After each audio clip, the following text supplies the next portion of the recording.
오늘 우리에게 주신 하나님의 말씀은 시편 107편 17절에서 22절입니다. 미련한 자들은 그들의 죄악의 길을 따르고 그들의 악을 범하기 때문에 고난을 받아 그들은 그들의 모든 음식물을 싫어하게 되어 사망의 문에 이르렀도다.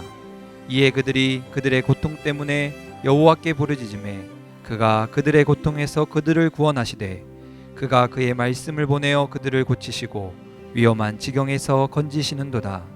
여호와의 인자하심과 인생에게 행하신 기적으로 말미암아 그를 찬송할지로다.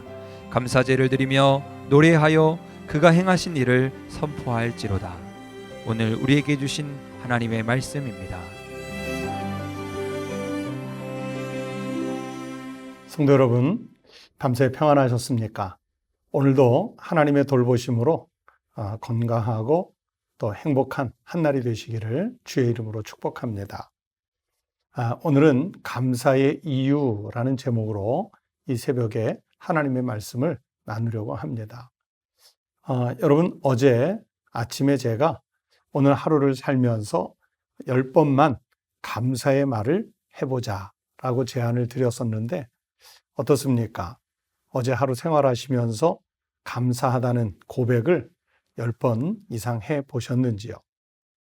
내가 하루를 살아가는 시간들 동안 감사의 표현을 몇 번 했었는지 여러분 그 횟수를 생각해 보면 생각보다 많지 않았을 겁니다.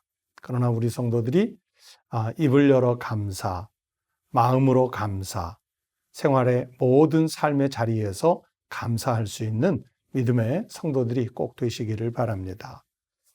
여러분, 하나님께서 내게 행해 주신 일들 중에 가장 큰 일은 무엇이라고 생각하시는지요?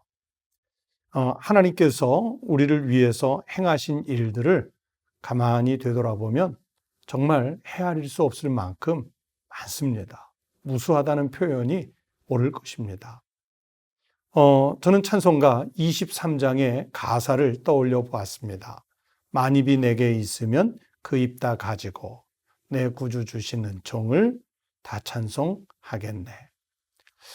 이 찬송의 가사처럼 정말 만입을 가지고도 다 찬송할 수 없는 그 엄청난 하나님의 은혜를 우리가 받아서 누리면서 살고 있지 않습니까? 대학교 다닐 때 이 찬송 때문에 정말 깜짝 놀랄 만큼 은혜를 받았던 가사가 있습니다. 304장 찬송인데요. 그 가운데서도 3절 가사입니다. 하늘을 두루마리 삼고 바다를 먹물 삼아도 한없는 하나님의 사랑 다 기록할 수 없겠네. 우리의 시야가, 우리의 시선이 닿지 않는 저 엄청나게 넓은 하늘, 우리가 바라봐도 끝도 없이 보이는 저 바닷물이 먹물되어 그 하늘에 우리가 하나님의 사랑, 하나님의 자비, 하나님의 긍휼, 즉 하나님께서 우리에게 베푸신 감사의 내용들을 다 기록할 수 없다는 그 찬송 시인의 고백이 정말 놀라운 고백이 돼서 저에게 큰 은혜를 주었던 기억이 있습니다. 그 가사처럼 정말 하늘을 두루마리 삼고 바다를 먹물 삼아도요, 우리에게 행하신 하나님의 사랑은 다 기록할 수 없다는 이야기입니다. 하나님께서 우리에게 행하신 일들이 제가 무수하다 그렇게 표현해서 말씀을 드렸는데, 만약 하나님께서 내게 행하신 그 모든 일을 한 단어로만 설명하라고 한다면 사랑이라고 말씀드릴 수 있겠습니다. 다른 말로 이야기하면 이 사랑은 여호와 하나님의 인자하심입니다. 여호와의 인자하심 때문에 오늘 우리는 숨을 쉬면서 삽니다. 여호와의 인자하심 때문에 우리는 오늘도 새벽에 일어날 수 있었습니다. 여호와의 인자하심 때문에 오늘 우리가 누리는 삶의 모든 환경과 조건들을 누릴 수 있게 되었습니다. 오늘 본문으로 읽은 시편 107편 가운데 21절 말씀을 보세요. 여호와의 인자하심과 인생에게 행하신 기적으로 말미암아, 기적이라고 그랬습니다. 기적으로 말미암아 그를 찬송할지로다.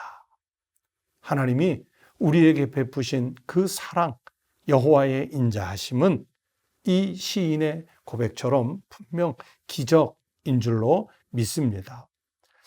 그러니까 여호와의 인자하심과 인생에게 행하신 그 기적으로 말미암아 우리는 이미 감사의 조건, 감사할 이유들을 다 갖추었다고 말씀드릴 수 있습니다. 그런데 하나님께서 우리에게 행하신 일들 가운데는요, 여러분 좋은 것도 있지만 또 한편으로는요, 인간적으로 보면 불행해 보이는 일들도 있을 수 있습니다. 그러면 정말 행복하고 좋은 일은 감사하고 인간적으로 보아서 불행해 보이는 일들에 대해서는 원망을 쏟아내고 그렇게 구분짓는 것이 아닙니다. 성숙한 그리스도인은 이 모든 것을 다 포함해서 감사할 수 있는 사람입니다. 내게 일어난 모든 일들을 통해서 궁극적으로 하나님께서 선한 길로 인도해 주실 것이라는 믿음이 있기 때문입니다. 여러분, 우리가 손양원 목사님을 잘 압니다. 손양원 목사님은 그 사랑하는 아들을 공산군의 총질에 의해서 그 젊은 청년의 목숨을 잃게 됐습니다. 손양원 목사님은 그렇게 순교한 예수를 부인하지 않아서 공산군에 의해서 죽은 그 아들의 순교의 그 장면을 목격하면서 감사의 고백을 하셨었습니다. 나 같은 죄인의 혈통에서 순교의 자식이 나게 하셨으니 감사합니다. 삼남 삼녀 중에 가장 아름다운 두 아들을 바치게 하시니 감사합니다. 내 아들의 순교의 열매로 무수한 천국의 아들들이 생길 것을 생각하니 감사합니다. 여러분, 정말 사랑하는 두 아들을 공산군에게 목숨을 빼앗겼습니다. 보통의 사람이라면 그 순간에 감사가 나오지 않습니다. 원망이 쏟아져야 하고 분노가 쏟아져야 하고 아들들을 죽인 그 공산군에게 정말 말로 다 할 수 없는 증오가 일어나야 어쩌면 정상이라고 할 수 있습니다. 그런데 손양원 목사님은 두 아들의 순교 앞에서도 감사의 고백을 했고요. 오히려 두 아들을 죽인 그 빨치산의 그 청년을 자기의 아들로 입양해서 키우게 됩니다. 하나님께서 내게 행하신 모든 일이 다 감사의 제목이며 이유라는 것을 손양원 목사님이 그렇게 삶으로 증명해 보이셨습니다.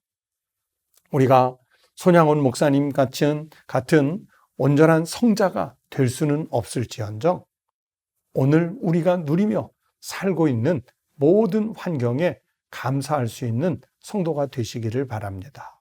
그래야 예수님께서 십자가의 고통 속에서도 우리를 살리신 그 은혜를 기억하는 것입니다. 우리가 살면서 불편한 일이 있을 수 있습니다. 또 불편한 관계가 떠오를 수 있습니다. 불편한 마음이 있을 수 있습니다. 정말 수용하기 어려운 상황을 당할 수도 있습니다. 그러나 이 모든 것에 감사할 수 있는 마음을 가지시기 바랍니다.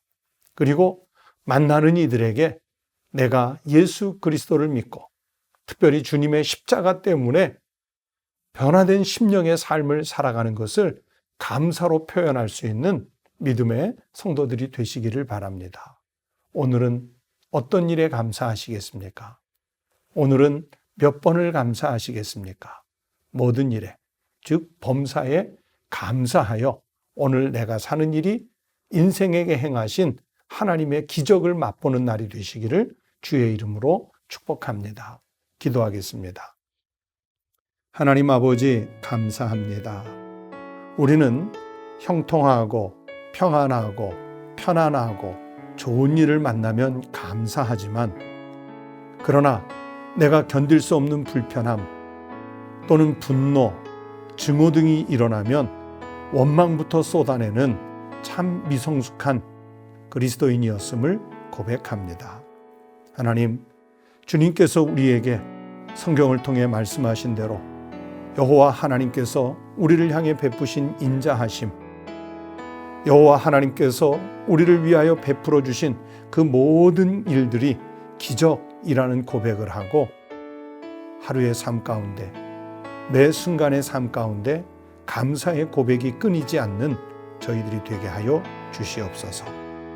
오늘도 이른 아침 새로운 한날을 주셨으니 감사하고, 일용할 양식을 먹음에 감사하고, 또 일터가 있음에 감사하고, 좋은 사람들 많이 만나는 일에 감사하고, 좋은 나라, 좋은 백성들 속에 일원이 되어 살 수 있으니 감사의 고백을 하는 저희들이 되게 하여 주시옵소서. 특별히 좋은 교회, 천국교회의 성도로 살 수 있음을 감사하는 저희들 되게 하여 주시옵소서. 오늘도 이유를 따지는 감사가 아니라 무조건 감사, 주님 자비의 범사에 감사하는 한날이 되게 하여 주시옵소서. 우리 주님 예수 그리스도의 이름으로 간절히 기도하옵나이다. 아멘. 오늘도 이 아침에 우리 성도들 함께 기도하시겠습니다. 첫 번째는 내가 누리고 있는 모든 것에 대해서 감사의 기도를 드리십시다. 두 번째는 우리 한국교회가 외부의 공격과 오해로부터 보호를 받고 더 큰 부흥으로 도약할 수 있는 교회들이 될 수 있도록 기도하십시다. 세 번째는 예배가 빨리 회복되고, 그리고 이 고난의 때를 지난 후에 교회가 큰 부흥을 이룰 수 있도록 같이 기도하십시다. 오늘도 함께 기도하겠습니다.